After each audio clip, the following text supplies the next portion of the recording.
আমি আসলে ছোটবেলা থেকে শুরু করলে কিছু অংশ শুরু করতেছি। আমার আব্বা একজন সরকারি চাকরিজীবী ছিল, তো সেখান থেকে আমার কলোনিতে বড় হওয়া, সবকিছুই কলোনিতে।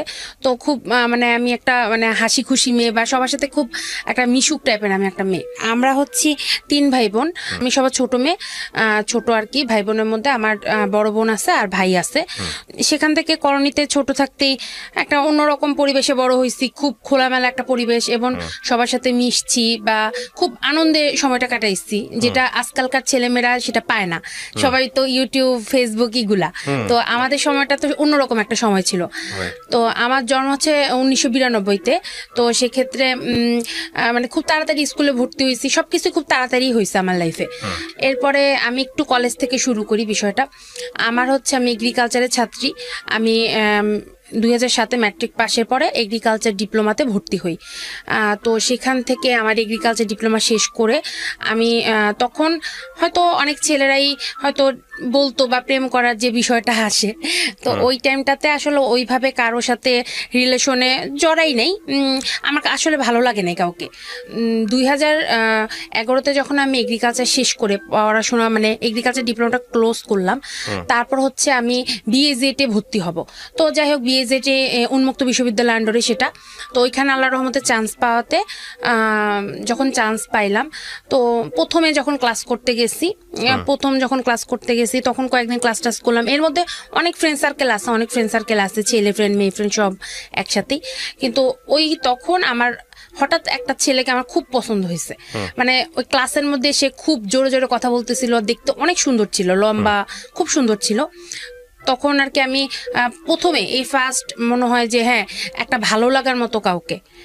তো ওকে যখন দেখলাম আমার খুবই ভালো লাগছে, জাস্ট ভালো লাগা পর্যন্তই। এরপরে যাই হোক, ছেলেটা নিজে থেকে আমার সাথে এসে কথা বলার পরে হাই হ্যালো, কেমন আছি, ভালো আছি, সেই ওইটুকুই।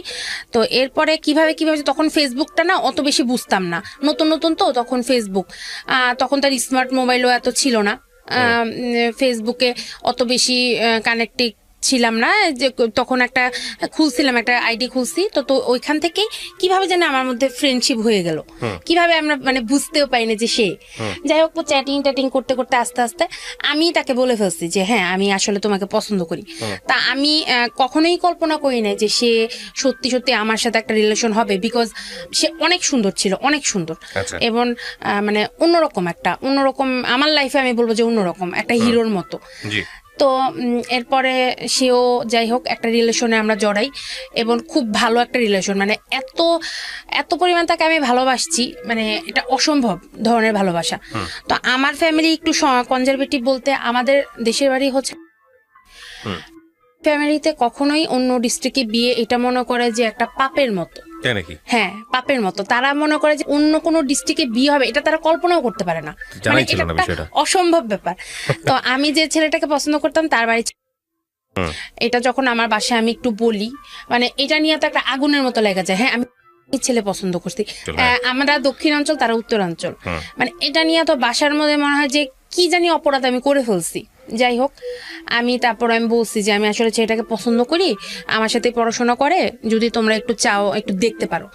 এরপরে তারা মানে এটা নিয়ে আমার ভাইয়া আমার সাথে রাগারাগি, মানে আমার ভাইয়া আমার সাথে এইটার জন্যই 2-2.5 বছর কথাই বলেনি।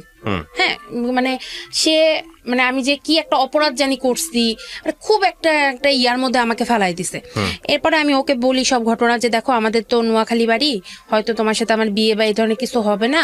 তো আমার পরীক্ষা ছিল, আমি পরীক্ষা দিতে গেছি, এর মধ্যে যে সে আমার বাসায় আসবে আমি জানি না।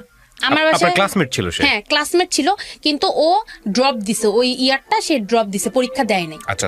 সে তখন জব করতো, কোন একটা কারণে মানে টাইম দিতে পারতেছিল না পরীক্ষার জন্য, সে ওই ইয়াটা লস দিল, বললো যে আমি এবার পরীক্ষা দিব না, সামনের বার দিব, আমি এবার একটু লস দিলাম।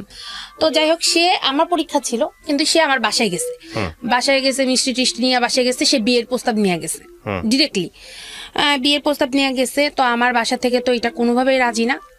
যাই হোক, সে তো এটা তো কোনোদিনও তারা মানবে না, অনেক কিছু হইলো। এরপরেই আমার ফ্যামিলি থেকে আমাকে বলতেছে যে না, তুমি অন্য ডিস্ট্রিক্টে যেহেতু প্রেম করছো, এটা অনেক বড় অপরাধ করে ফেলছো।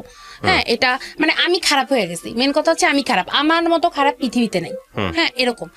যাই হোক, তখন আব্বা একেবারে বিয়ে খোঁজা শুরু করলো যে না, বিয়েই দিতে হবে, মেয়ে খারাপ হয়ে গেছে আমাদের। যাই হোক, হঠাৎ কইরা এই ফার্স্ট আমার লাইফের প্রথম বিয়ের প্রস্তাব আসছে। প্রথম আমি তখন আমার আব্বা আমাকে বলেও না, আমি বললাম না আমার পরীক্ষা ছিল, পরীক্ষা থেকে লাস্ট পরীক্ষা যেদিন, সেই দিন আমি বাসায় আসছি, আমাকে বলতেছে যে রেডি হইতে। আমি বলছি কেন? বলতেছে যে একটু দরকার আছে, আমার সাথে একটু একটা জায়গায় যাইতে হবে। আচ্ছা ঠিক আছে, ওকে ফাইন। আমি রেডি হইলাম, কারণ রেডি না হলে তারা অন্য কিছু মনে করবে যে মেয়ে কথা শুনতেছে না। আচ্ছা, রেডি হইলাম, আমাকে একটা রেস্টুরেন্ট নিয়ে গেল, আমি জানিও না যে আমাকে দেখতে আসছে। তারপর ওইখানে নিয়ে গেল, ছেলেও আসলো, দেখলো, কথাবার্তা বললো, আব্বারই পরিচিত, আব্বার বন্ধু হয়, বন্ধুর ভাগিনা হয় সে। তো সে আসলো, আসার পরে সে প্রথমবার আমাকে মানে এক শুক্রবারে দেখলো, দেখার পরে তাদের অনেক পছন্দ হয়েছে, আমাকে বিয়ে করাবে। আমার তো মানে আমি জানতাম না যে এটা আমার বিয়ে হয়েই যাবে। আমি মনে করছি আচ্ছা ঠিক আছে, এরকম তো মানুষের লাইফে দেখতে আসে, জীবনে ফার্স্ট দেখতে আসছে, হয়তো টাকা টুকা দিবে, এটা দিয়া চাইনিজ খাবো, এরকম কিছু একটা চিন্তা করে আমি গেছিলাম। আচ্ছা ঠিক আছে। তারপর বাসায় আসলাম, আসার পরে বিয়ে ঠিক করতেছে, আমাকে কিছুই জানায় নাই। বলতেছে কাবিন। ভাইয়া বিশ্বাস করেন, তখন আমি মনে করতাম কি কাবিন মানে হচ্ছে অন্য কিছু, বিয়ে মানে হচ্ছে অন্য কিছু।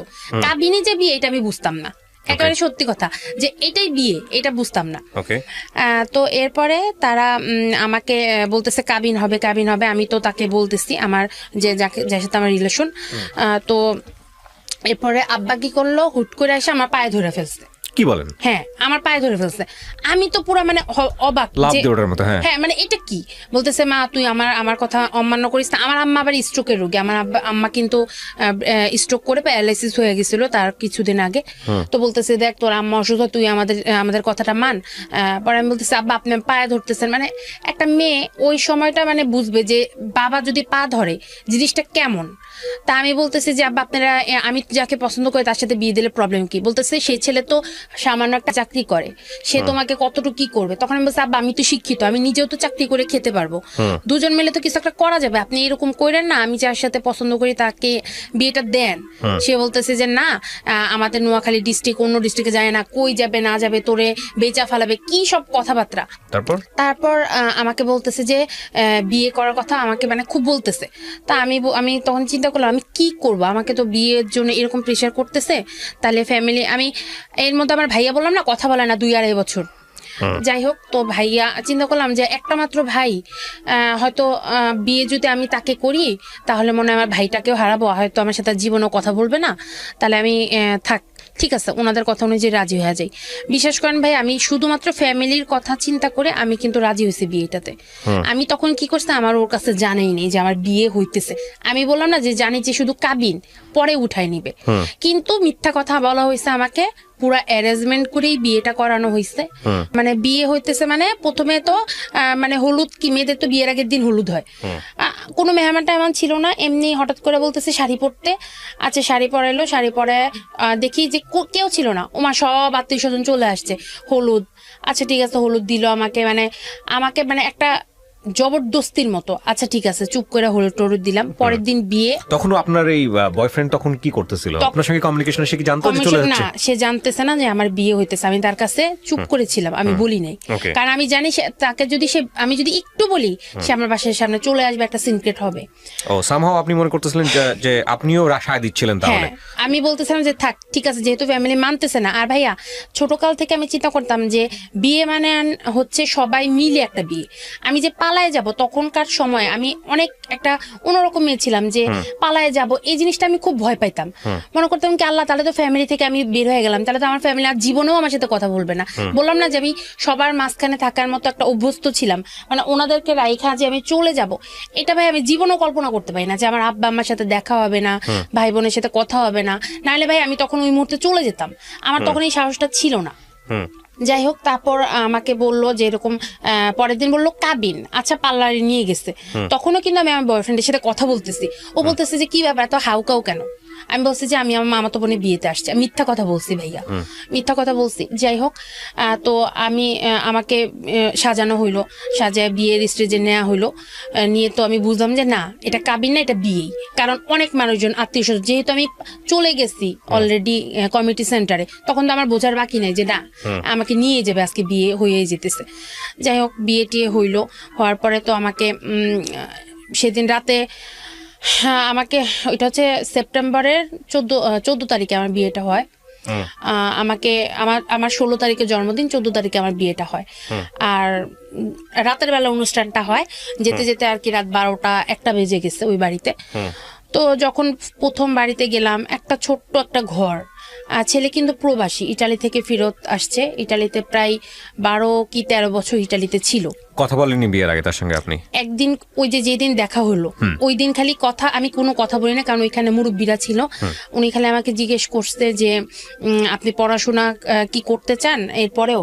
আমি বলছি যে হ্যাঁ, আমি তো পড়াশোনা করতেছি, আমি এটা বন্ধ করতে চাই না, আমি পড়াশোনা। তখন আপনি? আমি এগ্রিকালচার ডিপ্লোমা শেষ করে বিজিএড করতেছি। আচ্ছা। উন্মুক্তর আন্ডারে এটা। তো তো তখন পরে বলতেছে যে ওই তখনই ফার্স্ট একটু কথা হয়েছে, এরপরে আমি এত বেশি কথা বলি না, কারণ এখানে অনেক মুরব্বীরা ছিল, আমি চুপ করেছিলাম। আর আমি তো জানি যে আমি তো জীবনে এখানে বিয়ে করবই না, প্রথম দেখতে গেছি। যাই হোক, পরে তো বিয়ের রাত্রে যখন আমি আমার প্রথম শ্বশুরবাড়িতে যাই, দেখলাম যে একটা ছোট একটা ঘর, আমরা কলোনিতে ছিলাম। বিয়ের পরে তখনও আপনি আপনার বয়ফ্রেন্ডকে জানাননি যে বিয়ে হয়ে গেছে? কিচ্ছু জানিনি আমি। আপনার প্ল্যান কি ছিল আসলে?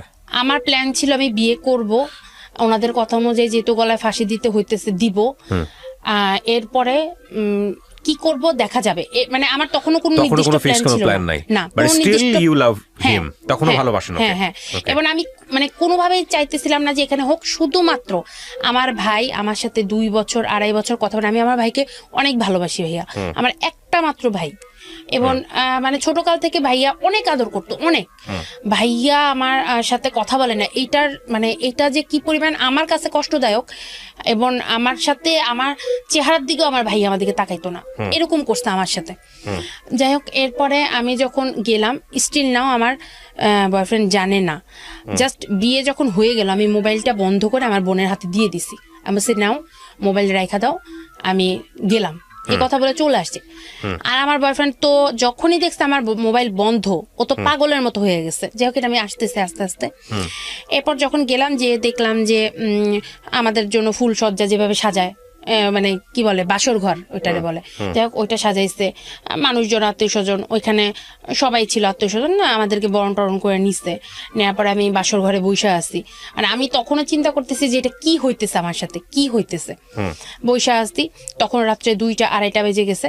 তো তখন তার ভাইয়ের বউ যে ছিল, বড় ভাবি, উনি আসছে আমার সাথে এসে কিছুক্ষণ কথা টথা বলে আছে। একটু পরে আমার হাজবেন্ড আসলো। আসার পরে তো দেখা হইলো, এর আগে একদিন দেখা হয়েছে, ওইটা সেকেন্ড দেখার পরে দেখলাম যে সে খুবই খুশি, খুবই আনন্দিত, সে আমাকে বিয়ে করছে। মানে আপনার হাজবেন্ড? সে খুব আনন্দিত, সে আমাকে বিয়ে করছে। আচ্ছা, সে কিন্তু আমার চাইতে বয়স অনেক বড় ভাইয়া।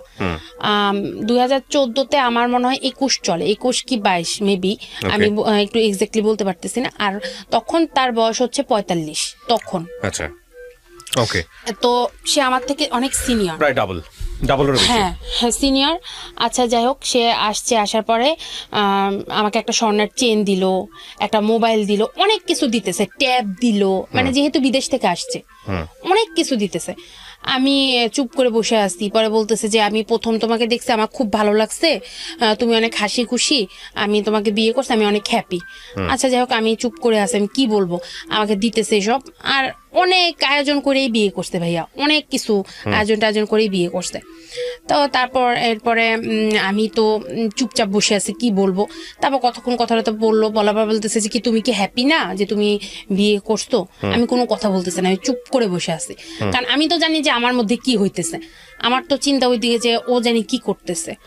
এরপরে যাই হোক, তারপর ওই ফার্স্ট কোনো একটা মানে অপরিচিত একটা লোকের সাথে রাত কাটানো, কি বলবো, মানে আমার ভিতরে তো সব মনে হইতেছে যে আমি মনে মারা যাব, যে এটা কি হইলো, আমি কাকে চিন্তা করছি আর এটা কি হইলো। আচ্ছা ঠিক আছে। এর মধ্যে পরের দিন সকালবেলা যখন ঘুম থেকে উঠলাম, উঠার পরে তো আমি আমার বাসায় ফোন দিছি, আমার তখন মোবাইল নাই, যে সে নতুন মোবাইল দিছে তার মোবাইল থেকে আমি কল দিছি, আমার কাছে কোনো সিম নেই।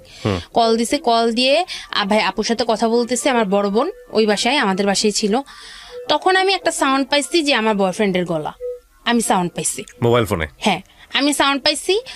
পাওয়ার পরে আমার বোন ফোনটা রেখে দিছে, আমি কিন্তু শুনছি যে ওর সাউন্ড, আমি বুঝতে পারছি যে সেই আসছে। আসার পরে তো এরপরে পরবর্তীতে আমি শুনছি যে আমার ফ্যামিলিতে মানে অনেক কিছু করছে, ছাদ থেকে লাফ দিতে গেছে, মানে খুব পাগলামি করছে। ছাদ থেকে লাভের পরে বলছে, একটা অভিশাপ দিছে ভাইয়া যে আপনাদের মেয়ে জীবনেও ভালো থাকতে পারবে না। আমাদের ছাদে উঠে গেছে 8 তলায়, ওইখান থেকে লাফ দিতে গেছে। তারপর আব্বা ধরে নাকি ঠাস করে থাপ্পড় দিয়ে নামাইছে। পরে বলতেছে যে আমাদের বাসায় থেকে বলতেছে যে আজকে আমি একটা কথা বলা যাই, আপনাদের মেয়েকে আপনারা বিয়ে দিচ্ছেন, আমি জানি ও জীবনেও বিয়ে করতে চায় না, আপনারা জোর করে এবং ওকে একটা টর্চার করে বিয়ে দিচ্ছেন, এটা আমি জানি। আমার সাথে বিয়ে দিলে অনেক কিছু হয়ে যাবে, এগুলো ও আমাকে বলছে, আমি সব জানি। আমি জানি ও মন থেকে জীবনে বিয়ে করে না, এবং আমি আজকে এখানে দাঁড়ায়, অভিশাপ না মানে একটু ওইভাবে বলছে যে আমি আজকে আপনাদের কাছে এখানে দাঁড়িয়ে বলে গেলাম যে আপনাদের মেয়ে কোনোদিনও আমাকে ছাড়া সুখী হতে পারবে না, এটা সে বলে গেছে যে কোনোদিনও পারবে না এবং সে ফিরে আসতেই হবে, এই কথা বলে সে চলে গেছে। যাই হোক, বিয়ের হইলো, সবকিছু হইলো, আমি তখনও তার সাথে কোনো যোগাযোগ করতে পারিনি, কারণ আমার কাছে কোনো সিম ছিল না। পরবর্তীতে যাই হোক সিম দেয়া হয়েছে আমাকে আমাদের বাসায় যখন আসছি। এরপরে ভাইয়া চলতেছে, দিন চলতেছে, আমি তো তাকে কিছুতেই ভুলতে পারতেছি না, কারণ এটা তো সম্ভব না, আমি তো সত্যিই তাকে অনেক ভালোবাসি। তারপর আমি তার সাথে যোগাযোগ করছি, আমি আমাদের বাসায় এসে তার সাথে সিম যখন নিলাম আমি যোগাযোগ করছি। সে অনেক কান্নাকাটি করছে, সে অনেক কিছু আমাকে বলছে, আমি একটু তোমার সাথে দেখা করতে চাই। সে বলছে যে কেন তুমি আমার সাথে দেখা করো, তুমি তো বিয়ে করছো। আমি সে দেখো আমি তো বিয়েটা করতে চাই না, তুমি তো সবই জানো, আমি তো তোমাকে সবকিছু বলছি। যাই হোক, সে আমার উপরে অনেক রাগ, অনেক অভিমান, অনেক কিছু, এটা স্বাভাবিক, এটা হবেই। আমি তাকে বোঝানোর চেষ্টা করছি। যাই হোক, সে আমার সাথে দেখা করতে রাজি না। তারপর আমি জোর করে, সে যেখানে চাকরি করে ওইখানে আমি চলে গেছি। আমি একদিন আমার বাসা থেকে আমি কলেজের নাম দিয়ে বের হয়ে আমি চলে গেছি, যে তাকে যে আমি তার পায়ে ধরে আমি অনেক ক্ষমা চাইছি, অনেক কান্নাকাটি করছি। তারপর যাই হোক, সে একটু নর্মাল হয়েছে, হওয়ার পর আমাকে বলতেছে যে চলে আসতে।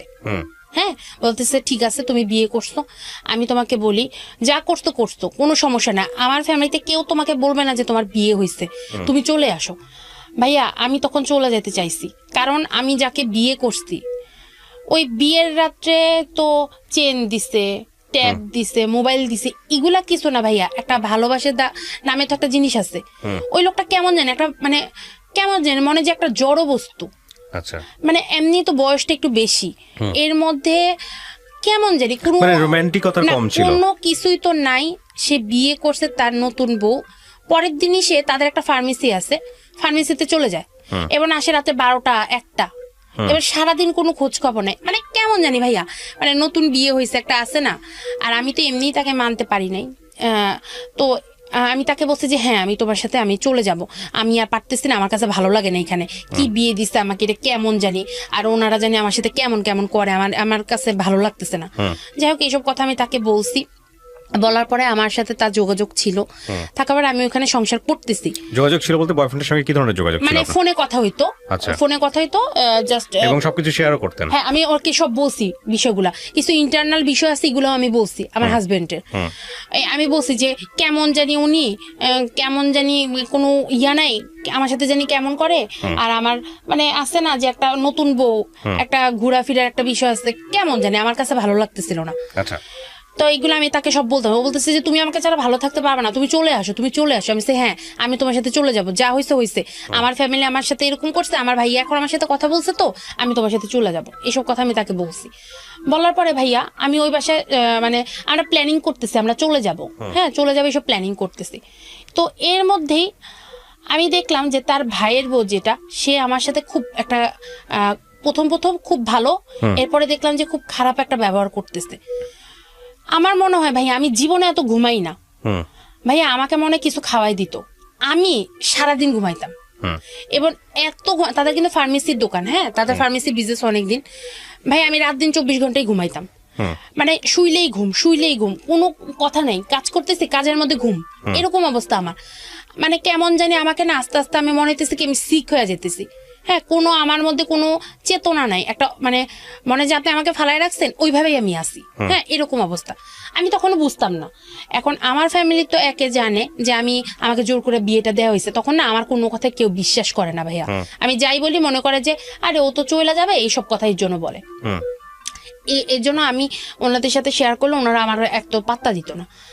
তারপর এরকম হইতেছে তো এর মধ্যে কি হলো, আমার আম্মা অনেক আবার অসুস্থ হইলো। অসুস্থ হওয়ার পরে আমার বয়ফ্রেন্ড যে বললো যে ওর সাথে চলে যেতে, এর মধ্যে আম্মা অসুস্থ হওয়ার পরে আমার বোন আমাকে, ও মনে হয় কিছুটা বুঝতে পারছে, ও আমাকে বলতেছে যে দেখ যা হয়েছে, মানুষের লাইফে বিয়ে একবারই হয়।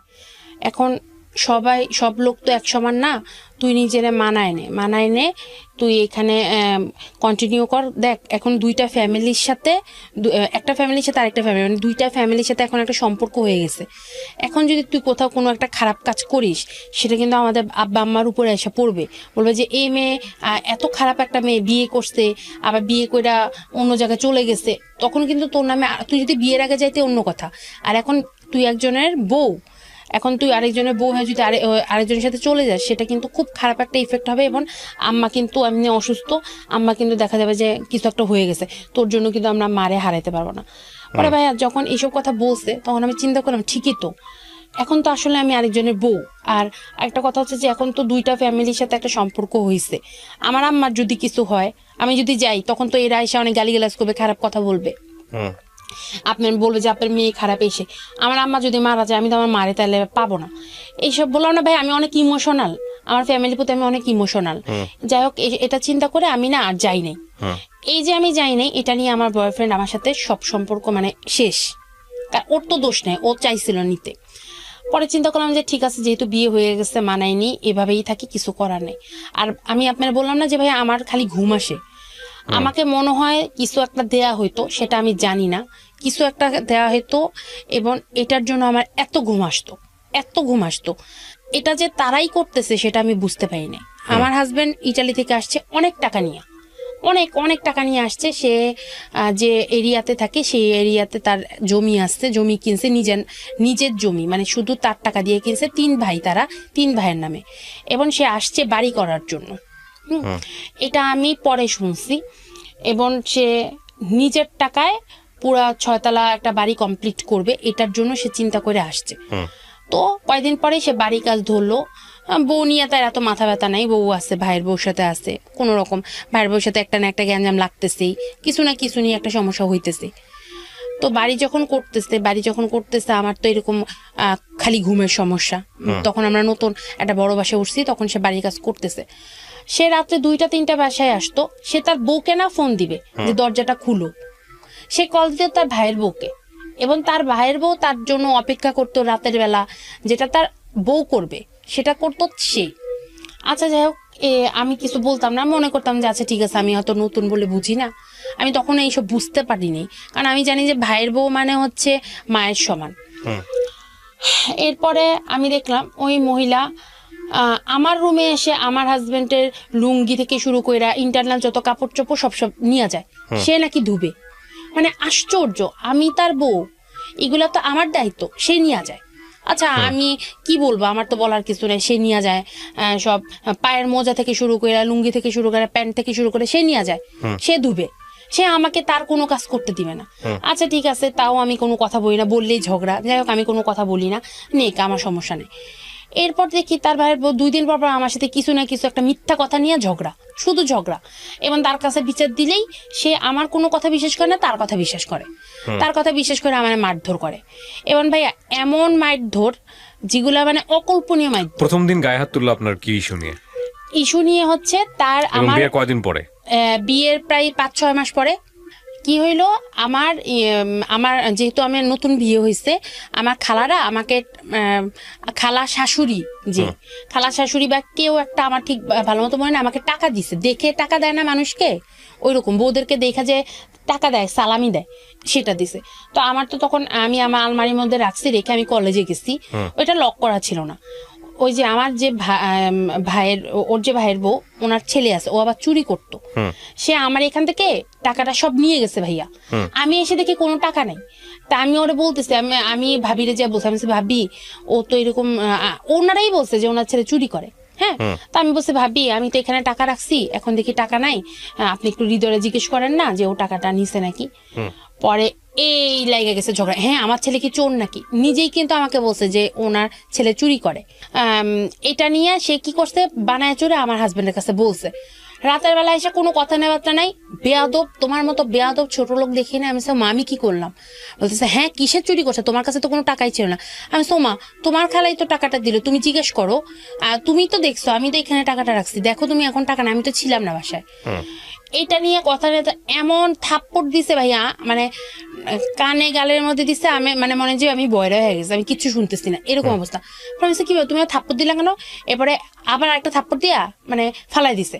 হ্যাঁ, বেয়াদব, আমার মতো নাকি বেয়াদব নাই, আমি নাকি ছোট লোক। পরে আমি আশ্চর্য, এটা আমি আর কোনো কথা বলি না। আমি যে ঠিক আছে যাও, আমি মিথ্যা কথা বলছি, এই প্রথম আমার গায়ে হাত তুলে। আচ্ছা, এরপরে তো গেল দিন গেল, আস্তে আস্তে প্রবলেম হইতেছে। সে সবার কাছে বিচার দেয় আমি ঘুমাই, আমি নাকি খালি ঘুমাই। এখন ভাই আমার কেন ঘুম আসে আমি বুঝতে পারতেছি না, আমার খালি ঘুমই আসে। এখন আমি তারে বলছি, আমি দেখো আমার না, আমি জীবনে এরকম ঘুমাই না, আমি এত পড়াশোনা করলাম, আমি কিন্তু রাত জেগে পড়াশোনার অভ্যাস, এত ঘুম আমার নাই, একটু চলো না ডাক্তারের কাছে, আমি কেন এত ঘুমাই? বলে কি হ্যাঁ তোমার তো কোনো কাজ দেয়, তুমি খালি ঘুমাও। মানে কি, আমাকে এখন সে দেখতেই পারে না, সে আমার দেখতেই পারে না। তারপর আমি একদিন রাত্রে কি হলো ভাইয়া, ওই যে বললাম না রাতের বেলা আসে, আমি জাস্ট ঘুমাইতেছি, কিন্তু আমি একটু কানে সাউন্ড পাইছি সে আসছে। আসার পরে আমি দেখলাম তার ভাইয়ের বউ দরজাটা খোলার পরে দেখেন আমার ভাসুর কিন্তু এগুলো সব জানে, কিন্তু সে কখনোই তার বউরে কিছু বলে না, কারণ হচ্ছে বাড়ি, যে তার ভাই বাড়ি করবে, তারা নিয়ে যাবে, এর জন্য বউকে কিছু বলে না। আমি দেখলাম যে ওনারা আসছে, ও আসছে, আসার পরে আমার ওই ভাবি কি জানি বলতেছে, দুজন মিলে কি হাসাহাসি রাতের বেলা। আমি একটু দেখে আমি আবার ঘুমিয়ে গেছি। আমি বললাম না ভাই আমি তাকাইতে পাই না, আমি মানে নেশাখরের মতো খালি ঘুমাই। আচ্ছা, এরকম করে গ্যাঞ্জাম লাগতেছে। এরপরে আমি খুবই অসুস্থ, আমার বমি, গলা মানে পুরা সবকিছু ভাসা ফেলেছে, কোনো কিছু খাইতে পারতেছে না, কিন্তু বমি, এত বমি কোত্থেকে আসতেছে। তো আমার আব্বারে আমি ফোন দিয়ে বলছি, আব্বা আমি মনে হয় মারা যাব, আপনারা একটু আমাকে এসে নিয়ে যান। হ্যাঁ, তো বলতেছে কেন কি হয়েছে? আমি আব্বা আমার খুব অসুস্থ, আপনারা একটু এসে নিয়ে যান, এই বাসা থাকলে আমি মারা যাবো। একটা অসুস্থ পরিবেশ, সারাদিন ঝগড়াঝাটি মারামারি। তারপর আমার আব্বা আসছে, আমার বোন আসছে, এসে দেখে আমি খুবই অসুস্থ, বিছনায় পড়ে আসছি, খালি বমি করতেছি এবং খুব অসুস্থ। মানে এত পরিমাণ ওষুধ, এত পরিমাণ ড্রাগ মনে আমাকে দেওয়া হয়েছে, আমি পুরো বিছনার সাথে লাগিয়ে গেছি, এরকম অবস্থা আমাকে আমার আব্বা হসপিটালে নিয়ে ওইখানে বাসায় নিয়ে আমাকে বাসায় নেওয়ার পরে ট্রিটমেন্ট দেওয়া হলো। কিছুতেই কিছু থামতেছে না ভাই, আমার প্রচন্ড পেটে ব্যথা, যেমন পেটে ব্যথা এরকম বমি। এরপরে এই যে আমি গেলাম, আমার হাজবেন্ড কোনো খবর নাই যে তার বউ অসুস্থ কি মারা যেতেছে, না, তার কোনো খবর নাই। সে তার বাড়ি, তার ভাইয়ের বউ, তার ওই 14 গোষ্ঠী সবাই নিয়ে আসে, ফার্মেসি নিয়ে আসে। তারপর তো আমার ফ্যামিলি আমাকে নিয়ে যাওয়ার পরে ডাক্তার দেখাইছে, না আমি পুরো অসুস্থ। লাস্টে আমাকে পিজি হসপিটাল ভর্তি করছে। পিজি হসপিটালে ভর্তি করে 18 দিন সেখানে আমাকে রাখছে। আমাকে বলছে যে আমার পেটের ভিতরে নাড়ি নাকি পেঁচায় গেছে। হ্যাঁ, এরকম অবস্থা। এবার এত পরিমাণ ব্যথা ভাইয়া, কি পরিমাণ যে ইঞ্জেকশন দেওয়া হয়েছে, তারপরও কোনো কিছুই হইতেছে না, এবং আমার জিব্বা থেকে শুরু করে সব পুইরা গেছে। যাই হোক, এরকম করার পরে আমি ওখানে অসুস্থ 6 মাস, 1 বছরের মতো আমি আমাদের বাসায় ছিলাম। এর মধ্যে আমার হাজবেন্ড আমার একটা খোঁজ নেয়নি, আমি হসপিটালে কি বাইচে আছি না মারা গেছি কোনো খোঁজ খবর নেয়নি।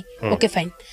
এরপরে আমি যখন হসপিটাল থেকে আসছি ভাইয়া, আমি পুরো মানে কেমন জানি মেন্টাল রোগী আছে না, যে কি বলে এগুলা, মানে কোনো কিছু চিনে না, মানে কেমন বাচ্চাদের মতো ওইরকম হয়ে গেছি। কারণ একে তো এইসব প্রেশার, দ্বিতীয়ত আমি কিছু জিনিস চোখে দেখছি, তাদের দুইজনের সম্পর্ক, এগুলো আমি রেডিওতে কিভাবে বলবো। তারপর আমি আমার আব্বা আমাকে বলছে দেখেন, তখন একটু সুস্থর পথে, আমি খুব কানাকাটি বলতেছি আমি তার সাথে সংসার করবো না, প্লিজ আমাকে ডিভোর্স দিয়ে দিতে, আমি এই লোকের সাথে সংসার করবো না। যে লোক তার ওয়াইফ 18 দিন হসপিটালে ভর্তি ছিল, এরকম অবস্থা, তারা তো তাদের মেয়ে বিয়ে হয়েছে, এটা ডিভোর্স হবে? এটা তো অকল্পনীয়, আরো বড় অকল্পনীয়। আমাকে বুঝাইতেছে কিছু হবে না, এটা কোনো প্রবলেম না, এরকম থাকেই, সে তো বাড়ি করতেছে, এর জন্য তোকে সময় দিতে পারতেছে না, এটা কোনো বিষয় না। একটা বিচার টিয়া কইরা আবার তার সে আসলো আয়সা, সে সবকিছু বিচার টিচার করে আচ্ছা সে নিয়ে গেল আমাকে। তখন নতুন বাড়ি হয়ে গেছে ভাইয়া, হ্যাঁ 3 তলা কমপ্লিট। আচ্ছা ঠিক আছে আমি যাব সংসার করবো, আলাদা বাসা, আমি ভাইয়ের বসে তো উঠবো না। ওকে ফাইন, উঠছি, আলাদা বাসা নিলাম, উঠছি। তার ভাইয়ের বসে মানে একই ফ্ল্যাটের মধ্যে তিনটা বাসা, তারা 3 ভাই 3টা ফ্ল্যাট। এরপরে নতুন বাসায় উঠছি, ওঠার পরে ঠিক আছে খুব ভালো যেতেছে, খুব ভালো যেতেছে। এই তো কয়েকদিন পরে আবার গ্যাঞ্জাম, ভাইয়ের বউ একটা কথা বলতেছে, সে ঝগড়া লাগে। এরকম করতে করতে ভাইয়া আবার মায়ের, হ্যাঁ আবার মায়ের শুরু হইলো। একদিন কি হইলো, কি একটা বিষয় নিয়ে জানি ঝগড়া লাগলো, শাক, সে নিচে শাক পুচ্ছে, হ্যাঁ তো আমি ওইখান থেকে কয়টা শাক না রান্না করছি। আমি কেন তার শাক রান্না করলাম এটা নিয়ে ঝগড়া লেগে গেছে। পর আমি আচ্ছা ঠিক আছে আমি ভুল হয়ে গেছে, আমি তো বুঝি না, এই জন্য কয়টা শাক আনছে, আচ্ছা ঠিক আছে আর আনবো না। সে আমার হাজবেন্ডের সাথে বিচার দিচ্ছে আমি নাকি সব গাছ কাইটা ফেলছি। এবার আমার হাজবেন্ড এসে আবার আমার মারা শুরু করছে, মানে আমার কোনো কথাই সে শুনো না, সে তাদের কথা শুনে আমাকে গায়ে হাত দেয়। এবং ভাইয়া তখন আমার চোখে ঘুষি দিতেছে, ডান চোখে ঘুষি দিতেছে, বাম চোখে ঘুষি দিতেছে, এরকম অবস্থা। আচ্ছা পরে আমি বললাম যে কি ব্যাপার, তুমি মারতেছো, তুমি আমার চোখে কেন হাত দাও? আমার চোখে, একটা মানুষের চোখে তো হাত দেওয়া ঠিক না, হ্যাঁ এইসব নিয়ে ঝগড়াঝাটি যাই হোক। এরপরে কয়দিন পরই একটার পর একটা গন্ডগোল, আবার মাইর। ভাইয়া সে এবার কি করছে, চোখে যে আমাকে মারছে, এবার ওই যে খাটের পাশে যে বড় বড় গোল গোল ইয়াগুলা থাকে না কাঠের, ওগুলার মধ্যে মাথার মধ্যে বাড়ি দিতেছে, মানে মাথার মধ্যে নিয়ে এভাবে বাড়ি দিতেছে মারের মধ্যে। এবার আমার চোখে ইচ্ছাকৃত ভাবে জোরে প্রেসার দিতেছে, আমি বুঝতেছি সে এটা ইচ্ছাকৃত ভাবে করতেছে। মানুষের আছে না যে না মারামারি করতেছি ইচ্ছাকৃত ভাবে, না এমনি লাগে গেছে, না সে কিন্তু ইচ্ছাকৃত ভাবে আমাকে চোখে মারতেছে।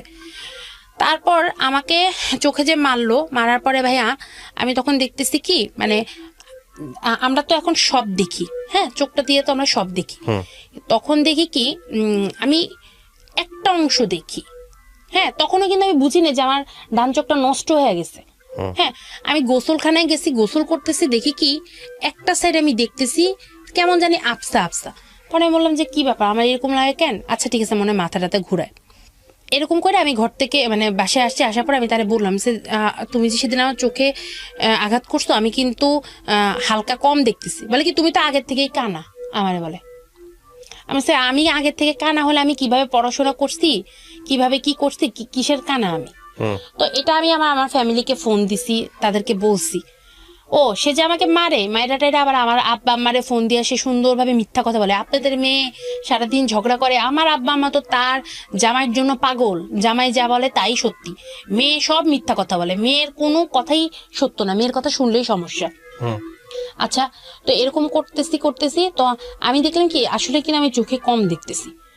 এরপরে রোজার মধ্যে সেদিনই, রোজা যেদিন ছিল ওই দিন আমাদের বাসায় সবার দাওয়াত ছিল রোজার। তো না সরি, আমাদের বাসায় না, মেজো ভাবির বাসায় আমাদের সবার দাওয়াত ছিল রোজার।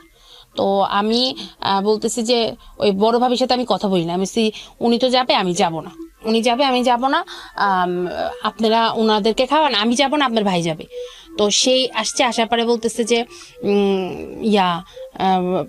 পাশের পাশে দাওয়াত দিছে, যাবা না? আমি যাবো না, তুমি যাও, যেহেতু বড় ভাবি আছে ওখানে গেলে একটা ঝগড়া হবে, দরকার নেই, আমি তো খারাপ, আমি একলা থাকি, তুমি যাও। সে যায় নাই, সে আইসা আমার সাথে ঝগড়া লাগিয়ে দিছে, তোমার জন্য আমি সবার কাছ থেকে কথা শুনি, কোনো কথা নেই বার্তা নেই। আচ্ছা আমি আবার কি করলাম, আমি ঝগড়া হবে বিধায় তো আমি গেলাম না। এটা নিয়ে কথা কাটাকাটি করে সে ইফতার টিফতার না করে চলে গেছে দোকানে। আচ্ছা রাতের বেলা তো আমি আবার চিলাচিলি করতেছি, আমি এই মহিলার জন্য আমার সংসারে অশান্তি, বিয়ের পর থেকে অশান্তি শুরু হয়েছে, আমি তো সবই জানি, আমি খালি মুখ খুলি না বইলা যে এই মহিলা যে আমার হাজবেন্ডের সাথে কি করে আমি কিন্তু সবই জানি, আমি মুখ খুলি না। তারপরও এইসব অশান্তি আর ভালো লাগে না, এইসব কথা বলতেছি, সে আইসা ঝগড়া লেগে গেছে, তার ভাইয়ের বউ আইসা ঝগড়া লাগিয়ে রাতের বেলা, রাত্রে 11টা সাড়ে 11টার সময় আসছে। সে আমার হাজবেন্ডের কাছে কি সুন্দর করে আমার নামে মিথ্যা কথা বলতেছে। আমার হাজবেন্ড তো আমার কথা কোনো কিছুই শুনে না, সে তার কথাই শুই নাই। আমি বলছি কি যে এই তুমি এত রাত্রে ওই বাসায় ঢুকছো কেন, বাসায় আসো, এই কথা বলে আমি তার হাত ধরছি। সে আমারে বলতেছে তোর মতো ডিপ্লোমা ইঞ্জিনিয়ার আমার জুতা মোছারও যোগ্যতা নেই, তোরে তো আমি বিয়ে করে আনছি, আমার জুতা মোছারও তো তোর যোগ্যতা নেই। আমি ও আচ্ছা তাই, তো আমি তো তোমার জোর করে বিয়ে করি নাই, তুমি তো পাগল হয়ে আমার বিয়ে করছো, কেন করছো আমার বিয়ে? আমার মেজাজ খারাপ তো অবশ্যই হবে, এত অশান্তির মধ্যে যেহেতু থাকি। আমিও কথা কাটাকাটি করতেছি, সে আয়সা চুলের মুঠি ধইরা ওই বাসার থেকে টানতে টানতে আমাকে আমাদের বাসায় আনছে, আইনা দরজাটা আটকায়া। ভাইয়া আমাকে যে মাটিতে ফালাইছে, একেবারে যে একটা হিরঞ্চি যেমন মারে না, আমরা যে রাস্তার ঘাটে যেমন হিরঞ্চি ধরলে যে মারে, ইচ্ছা মতো বুকের মধ্যে লাথি যারে বলে সেটা তো আছে, এবং ঘুষি, এলো পাথারি চোখে ঘুষি, চোখে ঘুষি। আমি তো কিছুই দেখতেছি না, মায়ের কারে বলে। এবং রোজা ভাইয়া, তখন 15 রোজা ছিল আমার মনে আছে, সেদিন 15, তার মামি সেদিন মারা গেছিল। ইচ্ছা মতো আমাকে মনে হয় 1 ঘন্টার মতো মারছে। আমার তো চিৎকারে সবাই এসে দরজা ধাক্কাইতেছে, সে খুলে না, সে আমাকে ইচ্ছা মতো মারতেছে। তার ভাইয়ের বউ যা বলছে সেটাই রাইট, আমি মিথ্যা কথা বলছি। মারার পরে আমি তো তারপর সে দরজা খুলে দিচ্ছে, তার ভাইরা আসছে আমাকে গালিগালাজ করতেছে। তার যে মেজো ভাই, সে না এরকম লুঙ্গিরে গোজ দেয়, আমাদের দেশে বলে যে গোজ, এরকম গোজ দিয়ে সে আমার পিটাতে আসছে এই অবস্থায়। হ্যাঁ, আমি কোনো কথা বলতেছি, আমি তো কাঁদতেছি, এবং আমার চোখ দিয়া সমানে পানি পড়তেছে, আর চোখ ফুইলা এরকম এরকম মানে কালো হয়ে এরকম ফুইলা গেছে ডান চোখটা। এরপরে তো আমি তো কিছু দেখি না, আমি হাতায় হাতায় রুমে আসছি। ওই যে আমার যে ভাইয়ের বউ, উনি আইসা, মেজো ভাইয়ের বউ, উনি আইসা আমাকে রুমে দিছে, পানি দিছে। আমার চোখ তো এরকম পানি পড়তেছে, আমি কিচ্ছু দেখি না। এবার আমি সত্যি কিছু দেখতেছি না, ডান চোখে যে আমি তখন থেকেও দেখি না, আগে তো মানে দেখতে পারতাম না, এবার আমি মানে বুঝতেছি যে আমি দেখি না। এবার বাম চোখ দিয়ে সমানে পানি পড়তেছে। তো আমি বললাম যে আমি বলতেছি আমাকে পানি টানি দিছে, দেওয়ার পরে আমি মানে ওনারা বলতেছি, ভাবি আমি মনে চোখে দেখি না, ভাবি আমার মনে চোখ নষ্ট হয়ে যেতেছে, ভাবি আমাকে একটু ধরেন। আচ্ছা, উনি আমার রুমের মধ্যে রাখলো, পানি টানি দিল রোজার মধ্যে, তারপর বরফ দিলাম চোখের মধ্যে, চোখ তো ফুইলা কালো। তো সে আবার কি করলো, আয়সা রাতের বেলা যে সবার বাসায় চলে গেছে, আমি তার পায়ে ধরে বলতেছি, প্লিজ আমাকে একটু হসপিটালে নিবা, আমাকে একটু হসপিটালে নাও না, আমার মনে হয় আমি চোখে দেখবো না আর, আমি খুব চোখে ব্যথা পাইছি, আমার চোখ দিয়ে পানি পড়তেছে, তুমি এরকম না করে আমার ডিভোর্স দিয়ে দাও, আমার চোখটা নষ্ট করো না, আমি মনে আর দেখবো না। এই কথা বলে আমি কানাকাটি করতেছি। ভাইয়া সে স্টিল নাও শুয়ে আছে, বলতেছে কিছু হবে না, চোখে পানি দাও, ঠিক হয়ে যাবে। হ্যাঁ, এরকম পাষাণের মতো ভাইয়া সে আমাকে মানে কিছু তো দিলই না। আমার সারা রাত চোখ দিয়ে সমানে পানি পড়ছে, এবং সেদিন রাত্রেই আমার পুরাটা চোখের আরো চলে গেছে, পরবর্তীতে আমি শুনতে পারছি ডাক্তারের কাছে। তারপর তো আমার বাসায় যে সে ফোন দিয়ে, সে কি করছে, মোবাইলটা আসতে নিয়ে গেছে যেন আমি বাসায় ফোন দিয়ে না বলতে পারি, এবং আমাকে শাসায় গেছে, যদি এইসব আমাদের বাসায় তোমাদের বাসায় জানাও তাহলে তো তোমার খবরই আছে। আর তখন আমি চিন্তা করছি যে আমার ফ্যামিলি তো আমার নিবেই না, আমি তো জানি আমার ফ্যামিলি তারা নিবে না, সে তো বলছে এখানে আমার সংসার করতেই হবে, বাঁচি মরি, তো আমার এখানে সংসার করতে হবে, তাহলে আর ফ্যামিলিতে জানাবো কেন। এটা চিন্তা করে আমি আমার ফ্যামিলিতে কিছুই বলি নাই। এরপরে কত সালের গল্প এটা? এটা 2016। তারপর 2016 সালের। তারপর আপনার এই কাহিনী তো হওয়ার পরে তখনই আমার চোখটা তো গেলই, আমি তো জানি না। এর কিছুদিন পরে আমি তার কয়েকদিন পরে রোজার মধ্যে দাওয়াত, তো আমাদের বাসায় দাওয়াত, আমি গেছি। যার পরে আমার আম্মা দেখতেছে আমার চোখ পুরা কালো। আম্মা বলতেছে, কি রে তোর চোখে কি হয়েছে, তোর চোখ কালো কেন? সে বলতেছে কি যে, মা আমাদের নিচতলে একটা ছোট বাচ্চা আছে, তো সে বাচ্চা ওর চোখের ভিতরে আঙুল ঢুকাই দিছে। সে বলছে এই কথাটা, আমি চুপ করে রয়েছি, আমি কোনো কথা বলি না। তা আম্মা বলতেছে, তো তোর চোখের ডাক্তার দেখো নাই? না আমার ঠিক হয়ে গেছে, আমি ব্যথার ওষুধ দিয়ে দিছি, কিছু হবে না। সে এই কথা বলছে, বলার পরে আমি আর কোনো কথা বলি নাই, আমি চুপ করে খালি খাইয়া দেওয়া বাসে চলেছি। কারণ আমার ফ্যামিলির প্রতি আমার একটা রাগ, যে দরকার নেই এদেরকে বলে আমার কি হবে, বাদ, এদেরকে বলে তো আমার কোনো লাভ নাই, আমাকে তো বলবে সংসার করতে, সংসার করি। তারপর আমি বাসে আসছি, আসার পরে আমি দেখলাম যে আমার এবার দেখি বাম চোখটাও ব্যথা করে, খুব পরিমাণ ব্যথা করে, এবং মেন্টাল মানে ব্রেনের মাথা পুরো ছিঁড়া যায় এরকম।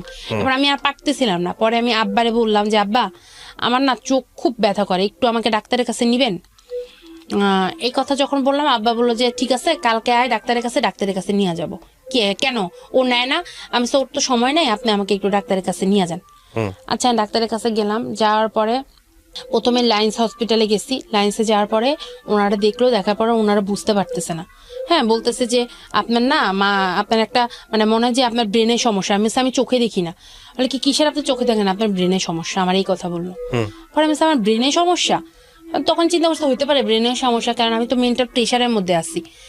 এরপরে আমার যে ইসলামিয়া হসপিটাল, ওইখানে আমার আপুর একটা মামি বসে, উনি ওইখানে আমাকে নিয়ে গেল, মানে আমার মামির ওনার আন্ডারে আমাকে নিল। নেওয়ার পরে আমার চোখ দেখলো, দেখার পরে অনেক টেস্ট দিল, টেস্ট দেওয়ার পরে দেখতেছে যে ওরা আমার ডান চোখটা সম্পূর্ণ শেষ, পুরা ব্লাইন্ড।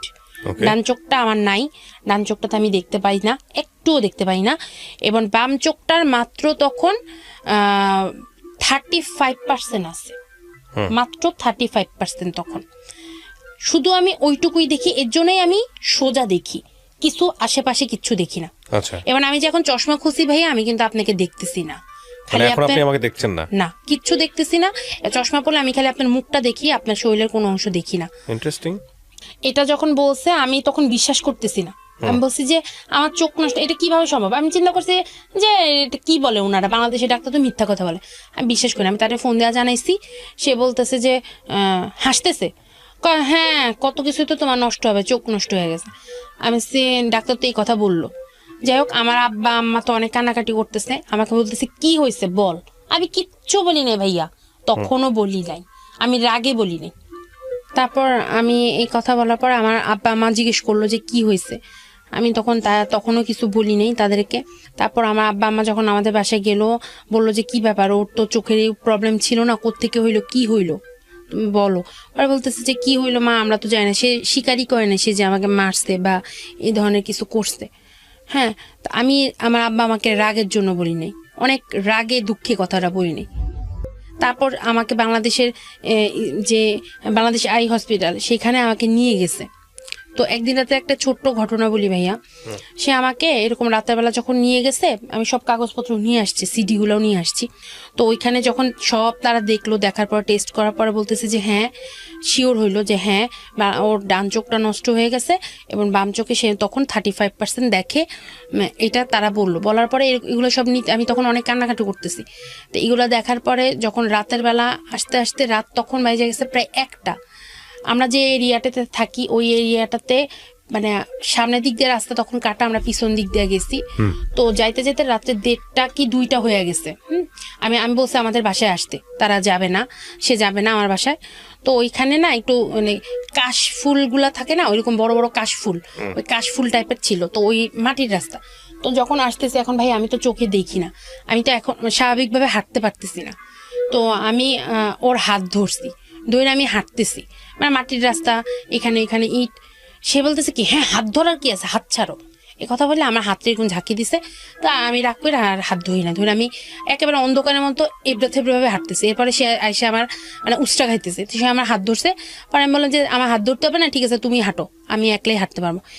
এই কথা বলতে বলে কি হ্যাঁ এত জিদ করো কেন, সবসময় এত জিদ করো কেন। এই কথা বললা সে আমার কি করলো, গালের মধ্যে 2টা থাপ্পড় দিছে। পরে আমি হ্যাঁ তুমি আমার গালে থাপ্পড় দিলা কেন, আমি তো তোমার বললাম যে তোমার আমার হাত ধরতে হবে না। আপনি কি কখনো রেগে গিয়ে এই প্রত্যুত্তর হিসেবে তার গায়ে হাত তুলেছেন? হ্যাঁ, আপনিও তুলেছেন। আমি প্রশ্নটা এই কারণেই করেছি যে সিচুয়েশনটা আসলে কতটা খারাপ ছিল দুজনের মধ্যে, এটা বোঝানোর জন্য। হ্যাঁ বলেন। তারপর এরপরে আমি মানে চিৎকার দিয়ে উঠছি, হ্যাঁ সবসময় তুমি এরকম ব্যবহার করো কেন, হ্যাঁ আমি কি তোমাকে জোর করে বিয়ে করছি নাকি, আমি রাস্তার মধ্যে এরকম চিল্লানি লাগিয়ে দিচ্ছি। এরপর সে আমার বললো যে কারণ ভাই তখন আমার এমনি মন খারাপ যে আমার চোখ নষ্ট হয়ে গেছে, ওই সিচুয়েশনে সে এরকম করতেছে, তখন তো স্বাভাবিক এরকম মন খারাপ হবেই। এরপরে আমি হাত ছুঁইটা আমি একা একা হাঁটতেছি, সে আমার ফালায় রেখা দ্রুত হাইটা চলে গেছে। থাপ্পড় মারতে দ্রুত হাইটা যায় না, যখন এরকম ধস্তাধস্তি করতেছে, করার পরে সে মানে এমন যেন একটা ঠেলা দিচ্ছে, আমি কি করছি ইয়ার মধ্যে পড়ে গেছে, যে এখানে কাদা ছিল, মাটির রাস্তা তো কাদা ছিল, আমি কাদার মধ্যে পড়ে গেছি। পরে আমি তখন বসে বসে কাঁদতেছি, আমার এত কষ্ট হয়েছে যে আল্লাহ কেন আমার সাথে এরকম হইতেছে, কেন আমার সাথে, আল্লাহ আমি কি অপরাধ করছি। এরকম আমি কাঁদতেছি, সে চলে গেছে ভাইয়া, মানে রাইখা চলে গেছে, অন্ধকার, কিচ্ছু দেখি না ভাইয়া, আমি তো কিছুই দেখি না। এরপরে তারপর কি করলো, পিছন দিয়া ভাইয়া, যেহেতু রাত 2টা, ওইখানে বললাম না যে পুরা এরিয়াটা নীরব, নতুন নতুন বাড়ি হয়, যে ট্রাক আছে না, ট্রাক ঢুকতেছে, মাটি মানে বালুর ট্রাক বা কিছু একটা ট্রাক। এখন ট্রাকের মধ্যে ট্রাকওয়ালা ব্যাটারা দেখে আমি মাটির মধ্যে বসে কাঁদতেছি, লাইট জ্বালাইছে, লাইট এরকম দিছে। তারপর আমি উঠে দাঁড়াই গেছি। তো বলতেছে যে কই যাবেন আপা, আসেন আমাদের সাথে ট্রাকে উঠেন, আমারে বলে। আমি কেন আপনাদের সাথে ট্রাকে উঠবো, আমি বলতেছি হ্যাঁ, আমি মানে ভয় পেয়ে গেছি। আমি বলতেছি যে হ্যাঁ আমি কেন আপনাদের সাথে ট্রাকে উঠবো, ওই যে আমাদের বাসা দেখা যায়, আমি আমার বাসায় যেতেছি। পরে বলতেছে যে কিছু হবে না, আসেন আপা আপনাদের ট্রাকে আমরা পৌঁছাই দিব। ও কিন্তু নাই, ও চলে গেছে সামনে। হ্যাঁ, এরপরে আমি ভয়ে ভাইয়া আমি বুঝছি যে এত রাত্রে এখানে কতগুলা মানুষ, আমারে বলতেছে ট্রাকে উঠতে, কি সিচুয়েশন আর কেমন হাজবেন্ড, সে আমার রেখা চলে গেছে। অন্ধকার রাস্তা। পরে আমি কি করলাম, ওই যে ট্রাকের আলোটা পড়তেছে না, আলোতে তো দেখা যায় একটু, আমি ট্রাকের আলো ধরে জোরে জোরে হাঁটতেছি, মানে এইটুকু আলোই আমার সর্বশেষ ইয়া, যে না এইটুকু আলো দিয়ে আমার যাইতে হবে। আমি জোরে জোরে হাঁটতেছি যে আল্লাহ কোন কিসের মধ্যে বললাম, কেমন হাজবেন্ড আমার রাস্তার মধ্যে ফালায় চলে গেছে। পরে আমি তাড়াতাড়ি করে ট্রাকের আলোতে জোরে জোরে হাইটা ওই পর্যন্ত গেছি, যাই দেখি সামনে দাঁড়ায় আছে। সে তার মানে ইচ্ছা করে আমাকে এই কাজটা করলো মজা দেখার জন্য। পরে আমি সামনে যা, পরে আমি তার আর কোনো কথা বলি না, সে আমার হাত ধরতে ধরে আমি বাসায় গেছি, যে আমি অনেক কাঁদছি, বাথরুমে বসে বসে অনেকক্ষণ কাঁদছি, মানে অনেক কাঁদছি যে আল্লাহ আমার সাথে কি হইতেছে। এরপরে আমার আম্মা তাকে বলল যে ইন্ডিয়াতে নিতে, হ্যাঁ আমার ফ্যামিলি তাকে টাকা দিবে আমাকে যেন ইন্ডিয়াতে নিয়ে যায়। তাকে অনেক রিকোয়েস্ট করলো যে কি হয়েছে চোখের, এরকম তো হওয়ার কথা না, তুমি একটু ইন্ডিয়া নিয়ে যাও, বাংলাদেশে ডাক্তার কি বলে আমাদের বিশ্বাস হয় না, একটু ইন্ডিয়া নিয়ে যাও। আমার আব্বা টাকা দিছে, আমার আব্বার টাকাতেই সে আমাকে ইন্ডিয়াতে নিচ্ছে ভাইয়া, এলবি প্রাসাদ হায়দ্রাবাদের একটা হসপিটালে। ইন্ডিয়াতে যে ভাইয়া আমার সাথে কি করছে, আহারে ভাইয়া কেমন হাজবেন্ড, একবেলা ভাত খাওয়াইছে, হ্যাঁ একবেলা খাওয়াইছে, আরেক বেলা খাওয়াই নাই, পাউরুটি কলা খাওয়াইছে, টাকা নষ্ট হবে। মানে ভাইয়া এত কিপটা, এ নাকি ইয়া থেকে আসছে, ওই যে ইটালি থেকে আসছে, বাড়ি করছে, এত কিপটা এরকম ব্যবহার করছে আমার সাথে। এরপরে হায়দ্রাবাদ নিয়ে গেছে, হায়দ্রাবাদ নিয়ে সকালবেলা সারা রাত জার্নি করে গেলাম হায়দ্রাবাদে। ওইখানে হসপিটালে ডাক্তার দেখা বলতেছে যে হ্যাঁ সত্যি, ওরা তো হিন্দিতে, ওরা ইংলিশে বলতেছে, আমি হিন্দি পারি কিন্তু আমি তো ইংলিশ বুঝি কিন্তু বলতে পারতেছি না ভালো মতোই। তো তারা ইংলিশে বলতেছে, হিন্দিতেও বলতেছে যে হ্যাঁ ওর ডান চোখটা নষ্ট হয়ে গেছে এবং ওর চোখে আঘাত হয়েছে, আঘাত খাইছে। ডাক্তার আমাকে জিজ্ঞেস করতেছে যে আপনার চোখে কি হয়েছে, কি আঘাত খাইছেন, ইংলিশও বলতেছে হিন্দিতেও বলতেছে। আমি বলতে গেছি, আমার হাজবেন্ড ঠাস করে বলতেছে যে কি হ্যাঁ ওই আমাদের নিচতলার বাচ্চা আঙ্গুল ঢুকাই দিছে, সে তার নামটা বলতে দেয় না। আর ভাইয়া তখন আমি তার সাথে গেছি, আমি কিভাবে তার বিরুদ্ধে বলি, এই লোক যদি আমার মায়েরা ফেলায়, কারণ আমি তো ভয় পাই তারই, সে আমার সাথে কি কি ব্যবহার করতেছে। আমি ভয় চুপ হয়ে গেছি, আমি কোনো কথা বলি না, চুপ। বলতেছে তুমি চোখে আঘাত খাইছো, অনেক জোরে আঘাত খাইছো, তোমার কি ফ্যামিলিতে কারো এই রোগ আছে? আমার কেউ নাই, 14 গোষ্ঠীর মধ্যে কেউ অন্ধ না। আমি বলছি না। পরে বলতেছে যে তোমার কি ডায়াবেটিক্স আছে? আমি বলছি না। তখন আমার বয়স আরো কম। বলছে আর কিছু প্রবলেমের কথা বলছি, এগুলো কি আছে? না। তাহলে এই রোগটা একমাত্র হয় ফ্যামিলির কেউ আছে তার জন্য, দ্বিতীয় হচ্ছে ডায়াবেটিক্স, অতিরিক্ত মাত্রায় ডায়াবেটিক্স থাকলে এবং অনেক বয়স হয়ে গেলে, আর তৃতীয়ত হচ্ছে চোখে আঘাত খাইলে। তারা বলতেছে যে এই মেয়ে চোখে আঘাত খাইছে, তার কারণে তার চোখের আজকে অবস্থা। এরপর বললো যে 35% যে আছে এটা রাখার জন্য আপনাদেরকে এখন ওষুধ দিলাম, একটা অপারেশন করতে হবে। ভাই আমি কি মূর্খ? আমি কি তাদের কথা বুঝি না? সে ওইখানে মধ্যে তারা আমাকে সে এই কথা বলছে, বলার পর আমি বললাম যে আমি হিন্দিতে বলতেছি যে হ্যাঁ আমি 35%ই রাখতে চাই, যাতে আমি অন্তত নিজে একলা যেন হাঁটতে পারি, অন্তত যেন একটু চলতে পারি। তারা আমাকে বলছে যে 1 মাস পরে আয়সা জিনিসটা অপারেশন করতে।